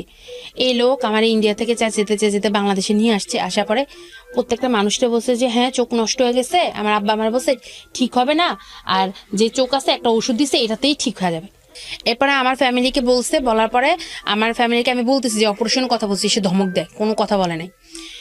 তারপর ইন্ডিয়া থেকে আসার পরে বুঝতে পারছি যে সে হয়তো আমার সাথে সংসার করবে না, কারণ আমার চোখটা সে নষ্ট করে দিছে। আর সে ইন্ডিয়া থেকে আসার পর থেকে আমার সাথে খারাপ ব্যবহার করতেছে, একটার পর একটা করতেছে, আবার মারামারি করতেছে, আবার চোখের মধ্যে হাত দিতেছে। এরকম করতে করতে ফেব্রুয়ারির 3 তারিখে অনেক মারামারি হয়, আবার অনেক বড় মারামারি হয়, ঘরের মধ্যে পুলিশ চলে আসছে, আমার মাথা ফাটায় মাথা দিয়ে রক্ত বাইর করে ফেলছে। তারপর বাসায় পুলিশ চলে আসছে, আসার পরে আমার পুলিশ কেস করবে, আমার নামে নাকি কেস করবে। যখন আমি পুলিশটা আমি বলছি যে আপনি তো আমার ভাই, আপনার হাতটা আমাকে দেন, এই দেখেন আমার মাথা। আমি ওনারা হাত দিয়ে মাথা ধরেছে, দেখতেছে যে উনি মাথা ফুলে এরকম রক্ত পড়তেছে, যে দেখেন আমি তারে মারছি না, সে আমারে মারছে। সে বলছে যে আমি নাকি তারে মারছি, গলার মধ্যে গামছা পেঁচায়। একটা পুরুষটা নাকি একটা মহিলা মানুষ মারতে পারে, এটা কিভাবে সম্ভব? এইসব কথা বলে পুলিশ নিয়ে আসছে। তারপর পুলিশ যখন দেখছে যে না এখানে নারী নির্যাতন কেস হবে, পুলিশ তো তাদের এলাকার, তারা বলছে যে না ঠান্ডা করতে। এরপরে আমার ফ্যামিলি তাকে ওইখানেই বলছে যে না এখানে ইয়ে হবে না। আমি আমার ফ্যামিলিতে সেই দিন কান্নাকাটি করে অনেক কিছু বলছে যে এই লোক আমার সাথে এই করছে। তারপর 2 তারিখে 2017 সালের ফেব্রুয়ারি 2 তারিখে আমরা একটা মামলা করতে চাই। আমার ফ্যামিলি মামলা করবে না, মামলা হইলে থাকবে না, সংসার থাকবে না। আমি তো চিৎকার চেঁচামেচি দিয়া ওনাদেরকে পাঠানোর পরে একটা সাধারণ ডায়েরি করে। তারা মামলা নেয় না ভাইয়া, কারণ ওই এরিয়াটা তাদের আন্ডারে, হ্যাঁ তারা তো অনেক বড় লোক, তাদের আন্ডারে ওই এরিয়াটা। পরে একটা সাধারণ ডায়েরি করি, ওইখানে ওই ডায়েরির কাগজ এখনো আমি সাথে নিয়ে আসছি। ডায়েরি করার পর, সাধারণ ডায়েরি করার পরে পুলিশ তাকে বলে যে এইভাবে ইয়া করতে না, মানে যাতে এখন আমাকে ঠান্ডা করে, নাহলে এখানে নারী নির্যাতন কেস হয়ে যাবে, তারা ফাঁসবে। এরপরে সুন্দর করে এরকম চলতেছে তারা কি করছে, আমাকে কি করছে, ফেব্রুয়ারির 20 তারিখে এরকম সবকিছু নিউট্রাল টিউট্রাল করে 20 তারিখে আমাকে আমার বাসায় বসে তার বন্ধুর তার বন্ধুর বিয়ে এই কথা বলা সে আমাকে আমার বাসায় পাঠাইছে, পাঠার পরে সে নাকি বিয়েতে যায়। তারপর আমি কিছুই জানি না, এক কাপড়ে চলে আসছি ভাইয়া, কোনো কিছু আনি নাই, একটা বোরকা পরে চলে আসছি। 21 তারিখে সে আমাকে ডিভোর্স দিছে একতরফা। 21 তারিখে ডিভোর্স দিছে, দেওয়ার পরে আমার কাছে ডিভোর্সের কাগজ আসছে 27 তারিখে। তারপর আমি তাকে ফোন দিই। আপনাকে সে ডিভোর্স দিয়েছেন? আপনি দিয়েছেন? সে দিছে একতরফা। ইন্টারেস্টিং। হ্যাঁ, ওকে। সেই আমাকে ডিভোর্স দিছে, আমি ডিভোর্স দেই নাই। তারপর একতরফা ডিভোর্স দেওয়ার পরে আমি তাকে ফোন দিলাম যে কিসের ডিভোর্স, কিসের কি, সবই তো মিউচুয়াল হইলো, তুমি আমাকে ডিভোর্স দিলা কেন? পরে বলতেছে তোমার সাথে আমার সংসার করা সম্ভব না, হ্যাঁ তোমার তো চোখই নাই। তো আচ্ছা, চোখ নাই, চোখটা কে নষ্ট করছে, কে কি করছে? যাই হোক, এইসব নিয়ে সে আমার সাথে কথা বলে না, ধরা দেয় না। তারপর আমি কেস করি, নারী নির্যাতন মামলা করি, তারপর আপনার যৌতুকের মামলা করি। কত সালে করেন? এই 2017-তে সব মামলা করি, পারিবারিক আদালতে মামলা করি। প্রথমে মামলা করি না, তার সাথে মিউচুয়াল বসার অনেক চেষ্টা করছি, সে কিছুতেই কিছু করবে না। আমি এত কষ্ট করে সাজাইছি আমার সংসার, সেই সংসারটা ভাঙলো, আমার চোখটা নষ্ট হইলো। তারপর তো আমার যে উকিল, আমাদের ভাইয়া আমরা কেস সম্পর্কে কিছুই জানি না, কিসের কেস, কেমনে কি, উকিল কিছু বুঝি না, কোনোদিন এইসব সিচুয়েশনে পড়ি নাই। উকিল যেভাবে বলছে এইভাবে করছি, সেভাবে টাকা দিছি। উকিল কেমনে কেস সাজাইছে, সাজানোর পরে ওই উকিলে তাদের সাথে তার একটা আন্ডারস্ট্যান্ডিং হয়ে তারা টাকা খায়া আমার প্রত্যেকটা কেস, মানে হাজিরা আছে না, হাজিরা দিতে হয়তো, হাজিরার ডেটই আমার উকিল জানায় নাই, এরকম কইয়া তারা একতরফা কেসে জিতে গেছে, বলছে আমি নাকি ভুয়া কেস করছি। প্রত্যেকটা কেস ভাই আমার শেষ, নারী নির্যাতন, তারপর যৌতুকের মামলা, তারপর হুমকি মামলা, প্রত্যেকটা কেস আমার শেষ। আমি কোনো বিচার ভাইয়া এখন পর্যন্ত পাইলাম না। আমার চোখটা তো নষ্ট হইলই ভাই, আমি একটা এগ্রিকালচারের ছাত্রী, আমার সাথে সবাই সেকেন্ড ক্লাস অফিসার চাকরি করে ভাই, আমি করতে পারি না, আমি একলা হাঁটতে পারি না ভাই, আমার দৌড়া নিয়ে আসে। আপনার বাবাকে জিজ্ঞেস করেন নাই যে আমার এই জীবনটার জন্য তুমি দায়ী কিনা? আপনার কথা যদি সত্য হয়ে থাকে বলছে, আমার আব্বা আমার দোষ দেয়, আমি নাকি ঝগড়া করছি, আমি নাকি চোপা করছি, আমি কি কারণে করছি, আমি কিভাবে বুঝাবো ভাইয়া, আমি কিভাবে বুঝাবো? হাজবেন্ড ওয়াইফের যে সম্পর্ক, এই সম্পর্ক তো তার ভাইয়ের বউর সাথে, আমার সাথে না, আমি কিভাবে বুঝাবো এইসব কথা? আচ্ছা, এখানে একটা কথা আমি আপনাকে বলি। প্রথম কথা হচ্ছে যে দেখেন, আপনি একতরফা ভাবে যেভাবে ওনাকে নিয়ে বললেন, যেহেতু আমরা নাম পরিচয় সমস্ত কিছু এখানে গোপন রেখেছি এবং আপনার ভয়েসটা আমরা চেঞ্জ করে দিয়েছি যাতে করে ওনার পরিচয় কোনোভাবে রিভিল না হয়, যেহেতু আমাদের এই অনুষ্ঠানের সীমাবদ্ধতা আছে। কারণ আমাদের বিষয়টা কিন্তু তার দিকে আঙুল তোলা না। আপনার গল্প থেকে আমরা কি শিখলাম? বিষয়টা একতরফা। তাকে যদি এখানে বসানো হতো, সেও আপনার বিরুদ্ধে ভাবে হাজারটা অভিযোগ করতে, এটা আপনি মানেন? জি জি, অবশ্যই। এবং আপনিও যদি আপনার ভুলগুলো এখানে বলা শুরু করেন, আপনি দেদারসে অনেকগুলো ভুল বলতে পারবেন। প্রথম ভুলটা আমি আপনাকে বলি, সেটা হচ্ছে যেই সংসার আপনার ভালোই লাগেনি তাকে, ধরেন আপনি যে কত বছরের সংসার তার সঙ্গে আপনার? 2014 থেকে 2017, 3 বছরের মধ্যে 3 বছর সংসার করার পরে আপনি যে গল্পটা এখানে বলতে এসেছেন 1 ঘন্টার, সেখানে আপনি একটা বাক্য তাকে নিয়ে ভালো বলেননি। আমি কি ঠিক বলেছি? একটা বাক্য তাকে নিয়ে আপনি ভালো বলেননি, তার মানে এই মানুষটার কি কোনো কিছুই আপনার ভালো লাগেনি? 3 বছর ভালো লাগেনি, শুরু থেকে ভালো লাগেনি। তার পেছনে দুটো কারণ। প্রথম কারণ হচ্ছে হলো আপনি একটা ফল ইন ছিলেন। দ্বিতীয় কারণ হচ্ছে হলো আপনার অনিচ্ছায় বিয়েটা হয়েছে। সেটা আপনার ফল ইন না থাকলেও হয়তো ভালো লাগার অনেক কিছু হতো। আচ্ছা, এবং এটা একটা জিনিস যে সে আপনাকে বিয়ে করে অনেক খুশি ছিল, সেটা আপনি প্রথমেই বলছিলেন। আচ্ছা, এখন আপনি যে কজগুলো তাকে নিয়ে দেখালেন, সেই কজগুলোর মধ্যে অনেকগুলো কজ হয়তো তার মতো করে সত্য, হয়তো অনেক মিথ্যা, অথবা আপনি যেটা বলেছেন সেটা সত্য।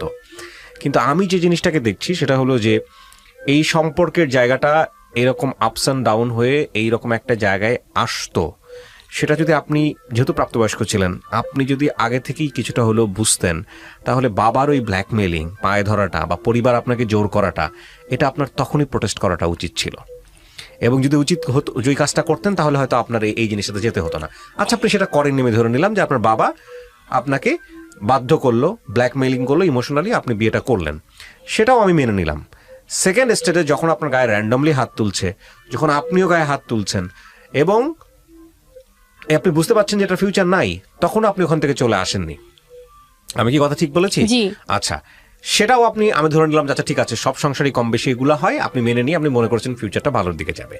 এবার আসেন আপনার চোখের বিষয়ে আমি যদি বলি, চোখটা আপনার অন্ধ হয়ে গেল, বা যেটা হলো আপনি যদি সত্যি বলে থাকেন এখানে ওর কারণে আপনি যেটা বলছেন, জি সেটাও কি এনাফ ছিল না ওকে ছেড়ে দিয়ে চলে আসার জন্য? জি ভাইয়া। তাহলে সেটা আপনি গোপন করলেন পরিবারের কাছে, আপনার নিজের কাছে, তারপরে ওকে নিয়ে আপনি ইন্ডিয়াতে গেলেন, ট্রিটমেন্ট করালেন।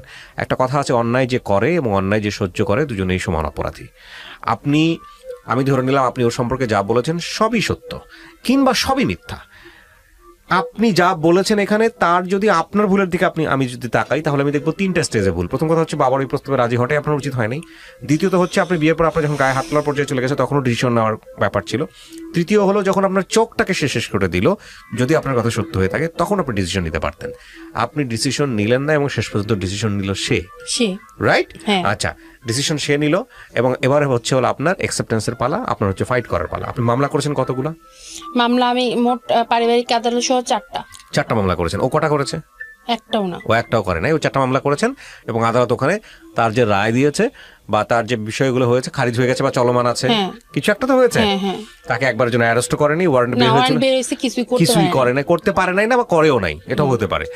এখন কথা হচ্ছে যে একটা মামলাই তো এনাফ ছিল না নির্যাতন মামলা, আপনি 4টা মামলা করলেন, এগুলো কার পরামর্শে করেছেন? ওই যে উকিল আছে না, সে পরামর্শ দিয়েছে, সেই করাইছে সব। এইটা আরেকটা চ্যাপ্টার। আমি আপনাকে একটা কথা বলি, উইথ ডিউ রেসপেক্ট, এই প্রফেশন যারা ওকালতি করেন তাদের প্রতি রেসপেক্ট রেখে বলি, এইটা আরেকটা চ্যাপ্টার এবং এই চ্যাপ্টার নিয়ে যদি কথা বলতে চাই তাহলে দিন রাত এক হয়ে যাবে। বিশেষ করে উকিলরা, আমি সব উকিলকে বলছি না, কিছু কিছু উকিল, হয়তো অনেক উকিলই আছেন যারা একটা মক্কেলকে, আমি আজ পর্যন্ত বলি আমার এই জীবন গল্প অনুষ্ঠানে বা আমি আগে যে রেডিওতে অনুষ্ঠান করেছি সেখানে এসে আজ পর্যন্ত তার গল্পে কেউ একজন বলে নাই যে অমুক উকিল সে অনেক ভালো মানুষ ছিল। আমার মনে পড়ে না, আমার জ্ঞান তো এরকম 1-2টা ঘটনা আমি হয়তো পেয়েছি, সেটা অনেকটা সিনেমাটিক মনে হয়েছে আমার কাছে। এছাড়া আমি পাই নাই যে উকিল তার সাথে খারাপ ব্যবহার করে নাই বা উকিল তার সাথে ইনজাস্টিস করে নাই। ডেফিনেটলি আপনার উকিলের একটা দায়িত্ব ছিল মামলার ডেট কবে পড়েছে, হাজিরার ডেট কবে পড়েছে এগুলো জানার। তবে এটা আসলে উকিলেরই কোনো কাজ না। প্রথম কথা হচ্ছে, আমি যদি বলি এটা আসলে লয়ার, হ্যাঁ ঠিক আছে লয়ার চাইলে আপনি, কিন্তু এটা আপনি নিজে থেকেই জানতে পারতেন। এটা আপনি নিজে থেকেই মামলার গতি প্রকৃতি কোথায় যাচ্ছে, যেহেতু আপনি 4টা মামলা করেছেন, আপনি একটা মামলায় যদি আপনার এরকম বের হয়ে যায় তাহলে আপনি ওই উকিলটা চেঞ্জ করলেন না কেন? ভাইয়া উকিলটা চেঞ্জ করে আমরা বুঝি নাই যে তখন সে যেগুলো করতেছে, 4টা মামলা করলেন সেই তো করাইছে। না আমি বলি সে করার সমস্যা নাই, একটা মামলার সবগুলো 4টার রায় তো একসঙ্গে হয় নাই না, 4টা মানে একই সাথে করছে, একই সাথে করলেও 4টা তো 4টা টাইম পড়ছে, তো একটা রেজাল্ট আপনি বুঝতে পারছিলেন।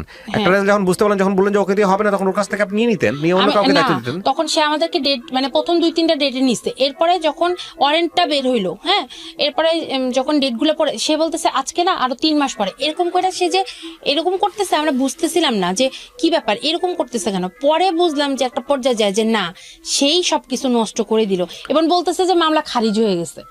আমি তো যাই নাই, মামলা খারিজ হবে এর জন্যই তো হইছে, যাই নাই যে এর জন্য, আর আমি তো জানতাম না। সেটা বড় কথা নয়, বড় কথা হচ্ছে যে এট দ্য এন্ডে গিয়ে আসলে কি হলো, সবকিছু মিলায় জিরো, কিছুই না এখন পর্যন্ত কোনো কেসের কিছুই পাইলাম না। আপনার বাবার সম্মান, আপনার বাবার নোয়াখালী প্রীতি, সেগুলো ঠিক আছে এখন? হ্যাঁ সেটা ঠিক নাই। এখন আমার ভাই অন্য ডিস্ট্রিক্টে বিয়ে করে বসে আছে। আপনার ভাই অন্য ডিস্ট্রিক্টে? আমি সম্মান রেখে বলি, কারণ আমি অ্যাজ এ বিলিভার হিসেবে একটা কথা বলি, মানে বাবা মায়ের অনুমতি খুব জরুরি সন্তানকে বিয়ে দেওয়ার ক্ষেত্রে, কিন্তু এটা অবশ্যই মাথায় রাখতে হবে সন্তানের অনুমতি ছাড়া আমাদের ধর্মেও এটা বাধ্য করে নাই। হ্যাঁ, আপনার বাবা মা নিশ্চয়ই এখানে ভুল করেছেন খামখেয়ালিপনা করে। ওই ছেলের সাথে বিয়ে না দিতে পারতো, তারা অন্য কোনো পক্ষ দেখতো, আরো সময় নিত, স্পেস দিত, কিন্তু সেটা না করে সে যে কাজটা করেছে চরম একটা ভুল ছিল। তো আপনার এই গল্পটা আমি প্রচার করলাম 2টো অ্যাঙ্গেল থেকে। একটা হচ্ছে যে এই গল্পে শেখার অনেক কিছু আছে। আমি নিশ্চয়ই মনে করি না এক হাতে তালি বাজে সংসার জীবনে, নিশ্চয়ই আপনার অনেক বড় বড় ভুল ছিল, যেটা যদি ওর বড় বড় ভুলের কথা আপনি এখানে বলে থাকেন, আর আপনি যদি ওর কথাগুলো আগাগোড়া সত্যও হয়ে থাকে আপনি যা বলেছেন এখানে, তাহলেও আমি বলবো যে আপনি নিজের প্রতি অনেক বড় বড় ভুল করেছেন। মানে একটা মানুষ যদি আপনার কথা সত্য হয়ে থাকে যে একটা মানুষ আগাগোড়া খারাপ, তাহলে এই আগাগোড়া খারাপটাকে সমর্থন করে যাওয়া স্টেপ বাই স্টেপ, সেটা নিশ্চয়ই আরো বড় ধরনের খারাপই, তাই না? তো সেই জায়গাটা থেকে আমি মনে করি যে এটা একটা অনেক বড় লার্নিং।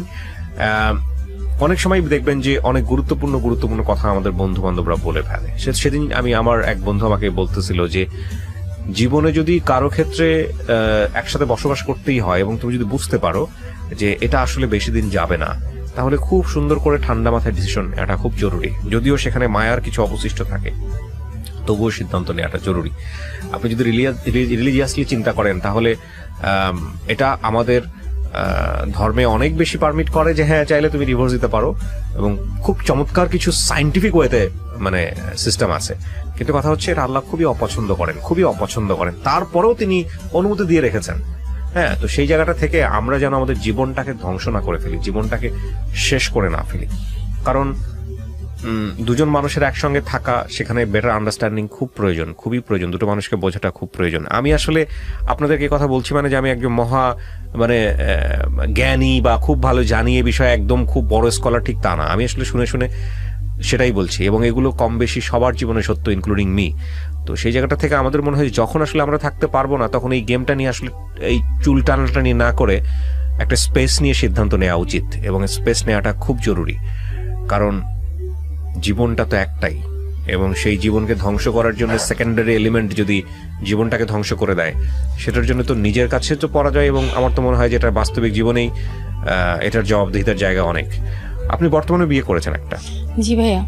এখন এই ছেলেটা সমস্ত কিছু জেনে আপনাকে বিয়ে করেছে? জি। এটা কি আপনার নিজের পছন্দ ছিল না পরিবারের পছন্দ? নিজের পছন্দ। এটা নিজের পছন্দ। আপনি হ্যাপি আছেন একে নিয়ে? জি ভাই, আলহামদুলিল্লাহ। সে আমার সবকিছু জানার পরে তার আমাকে বিয়ে করার জন্য ঢাকায় আসছে, এবং তার কিন্তু মানে সে আহামরি যে কিছু একটা তা না ভাইয়া, সে আমার জন্য উবার চালাইতে